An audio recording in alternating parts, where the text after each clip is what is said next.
نظام الدین اولیاء رحمۃ اللہ علیہ کے پاس ایک شخص آیا کہ حضرت میرا بھائی ہر چیز میں میرے لیے رکاوٹ ڈالتا ہے، تکلیف دیتا ہے، پریشان کرتا ہے۔ اب میرا دل کرتا ہے کہ میں بھی اس کے ساتھ وہی معاملہ کروں۔ تو حضرت فرمایا بیٹے اگر کوئی تیرے راستے میں کانٹے بچھا دیتا ہے تو تو بھی اگر کانٹے بچھا دے گا تو پھر تو ساری دنیا میں کانٹے ہی کانٹے ہو جائیں گے۔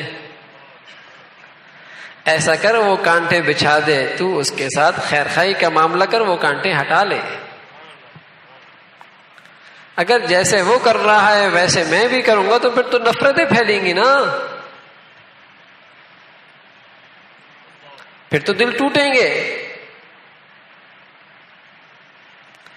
تھانوی رحمۃ اللہ نے ایک واقعہ لکھا، ایک شخص کا انتقال ہوا اور کسی اللہ والے کے دل میں خواب میں خیال آیا کہ اللہ نے اس کی بخشش کر دی۔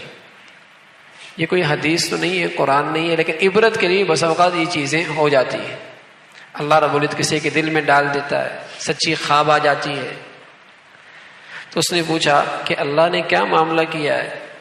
کہ اللہ نے بخشش کا معاملہ کیا اور ایک ایسے عمل سے کیا ہے جو مجھے یاد بھی نہیں تھا۔ کہا کیا؟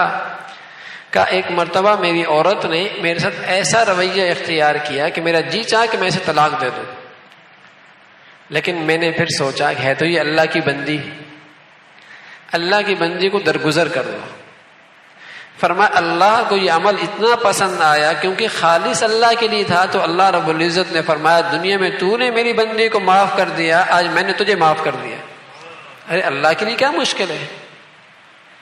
کون سا ادا، کون سا طرز عمل اسے پسند آ جائے؟ ارے وہ اللہ تو جانوروں کے ساتھ اللہ کے لیے شفقت کرنے پر بخشش کر دیتا ہے، کتے کو پانی پلانے پر ہاں اس پر بخشش کر دیتا ہے۔ اگر کسی مخلوق کے ساتھ یہ خیر خائی کی اللہ کے لیے اور درگزر کا معاملہ کر دیا، معاف کا معاملہ کر دیا، تو اللہ نہیں دیکھ رہا کیا؟ وَكَانَ اللَّهُ شَاكِرًا عَلِيمًا، وہ بڑا قدردان ہے، وہ بڑا قدردان ہے۔ تو اللہ کے لیے درگزر کر دو کہ اللہ کی بندی ہے۔ حضرت جانا رحمۃ اللہ علیہ ایک بہت بڑے بزرگ تھے اور ان کی بیوی بڑی تلخ مزاج تھی۔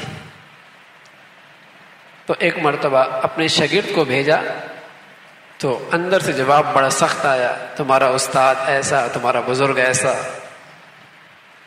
تو شاگرد حیران کہ حضرت معاملہ عجیب ہے آپ کے گھر میں۔ تو حضرت کے پاس نے کہا تو چھوڑ کیوں نہیں دیتے؟ فرمایا آج جو دنیا کے اندر میری شہرت کا ڈنکا بجا ہوا ہے وہ اسی خاتون کی وجہ سے تو ہے کہ میں صبر اور تحمل کا معاملہ کرتا ہوں، اللہ رب العزت نے میرے ساتھ یہ سارا خیر کا معاملہ کیا ہوا ہے۔ پتہ نہیں اللہ کس انداز سے نواز دے، کون سے نیکی قبول ہو جائے۔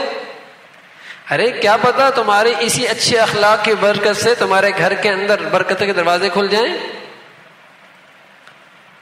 ہاں تمہارے اندر خیر کے دروازے، تم درگزر کرتے رہو، معاف کر رہے ہو، جوڑ پیدا کر رہے ہو، اللہ کی رحمت متوجہ ہو جائے۔